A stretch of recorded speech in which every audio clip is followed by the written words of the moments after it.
Саламатсыңарбы балдар.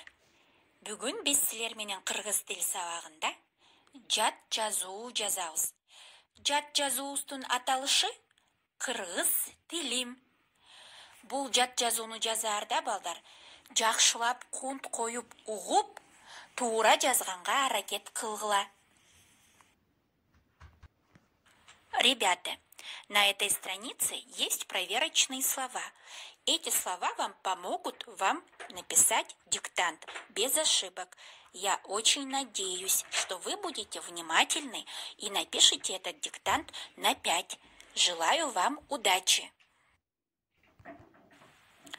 Балдар, андамесе биз силер менен жат жазууну баштайбыз. Кунт коюп, жакшылап угуп, туура жазганга аракет кылгыла. Андамесе баштадык. Абзацтан жазабыз балдар. Эне тилим эчен кылым карыткан үтүр. Эч ким аны өчүрө албайт тарыхтан. Чекит. Эне тилим эчен кылым карыткан, эчким аны өчүрө албайт тарыхтан. Кийинки сүйлөм. Чоң тамга менен баштайбыз, балдар. Ар бир эл өзүнүн тили аркылуу гана өзүнчө улут болуп жашай алат. Чекит. Повторяю еще раз. Ар бир эл өзүнүн тили аркылуу гана өзүнчө улут болуп жашай алат.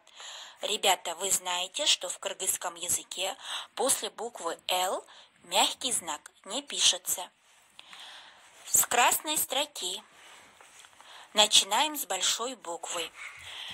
Кыргыз тилинин улуулугунда шек жок.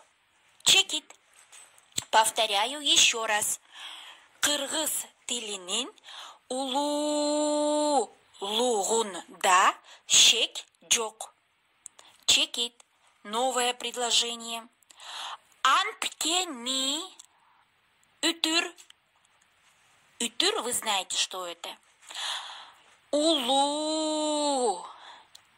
Тиль болбосо үтүр. Ал. Открываете кавычки. Пишите с большой буквы. Манас. Закрываете кавычки. Баштаган. Озеки чыгармачылыктын 40 томдук үлгүлөрүн жаратканга күч кубаты. Ребята, слово күч кубаты пишется через дефис. Жетмек эмес жана көптөгөн дастандардын барын поэзия тилине салып сүйлөтө алмак эмес. Чекит. Смотрите, ребята, какое длинное предложение, да? Слушаем внимательно.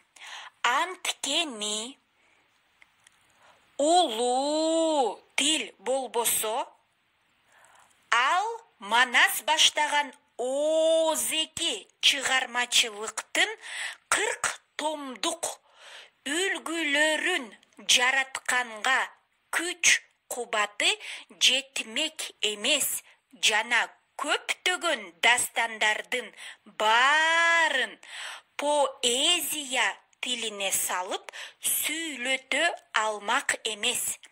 Чекит. Ребята, смотрите, здесь есть слово томдук.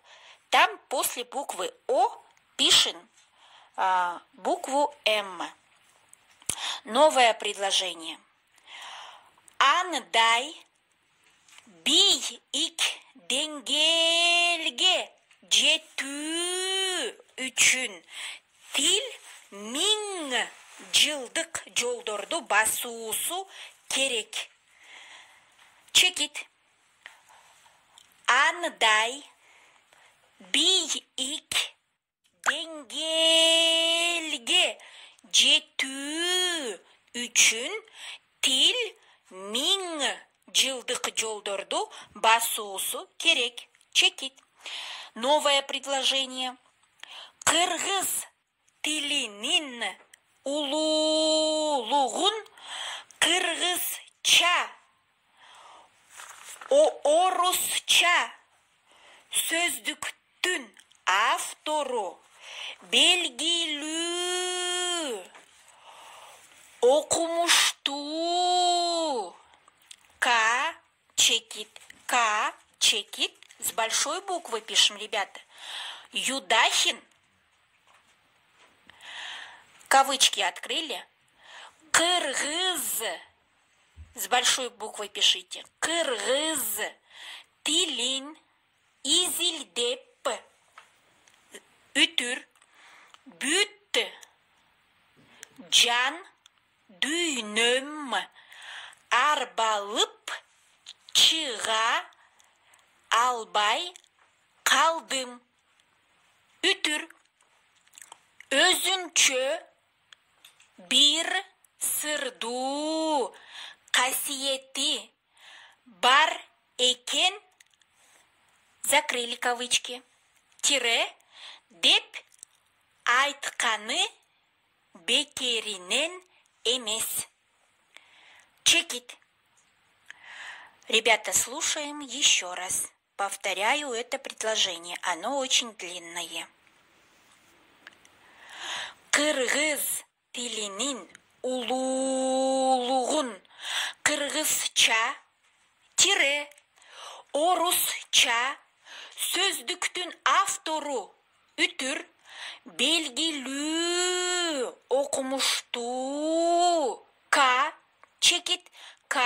чекит Юдахин кыргыз тилин изилдеп бүт жан дүйнөм арбалып чыга албай калдым. Өзүнчө бир сырдуу касиети бар экен деп айтканы бекеринен эмес. Чекит. Ребята, мы с вами только что написали длинное предложение, в котором есть слово Юдахин. После этого слова ставьте двоеточие. Продолжаем дальше с красной строки. С большой буквы. Кыргыз тили тире кыргыз тарыхы. Чекит. С большой буквы новое предложение. Ал эль менен бирге эчен кылымдар ашып үтүр турмуштун ар кандай шарттарын башынан өткөрүп. Үтүр. Ребята, үтүр это запятая. Бүгүнкү күнгө чейин келди. Чекит. Повторяю еще раз. Ал эль менен бирге эчен кылымдар ашып турмуштун ар кандай шарттарын, две буквы Т, башынан өткөрүп бүгүнкү күнгө чейин келди. Чекит. Новое предложение с большой буквы. Биздин ата тире бабалар тилди өзүнүн, открыли кавычки, с большой буквы пишите, манасы, закрыли кавычки, баш болгон элдик озеки чыгармалары менен бирге көздүн карегиндей сактап келген муундарга үтүр бизге деп ык аманат катары жеткирди. Чекит. Повторяю это предложение, ребята, слушайте внимательно. Биздин ата-бабалар Тилди өзүнүн манасы баш болгон элдик оозеки чыгармалары менен бирге көздүн карегиндей сактап келген муундарга бизге деп ыйык аманат катары жеткирди. Последнее предложение. Келечек муун ошол аманатты тутуп үтүр, сактап үтүр, урпактарга өткөрүп берүүсү ыйык милдет болуп саналат. Чекит. Повторяю это предложение. Обратите внимание на запятые. Келечек муун ошол аманатты тутуп, сактап, урпактарга өткөрүп берүүсү ыйык милдет болуп саналат. Ребята, на этом мы с вами закончили диктант. Я желаю вам удачи. Саламатта калгыла балдар.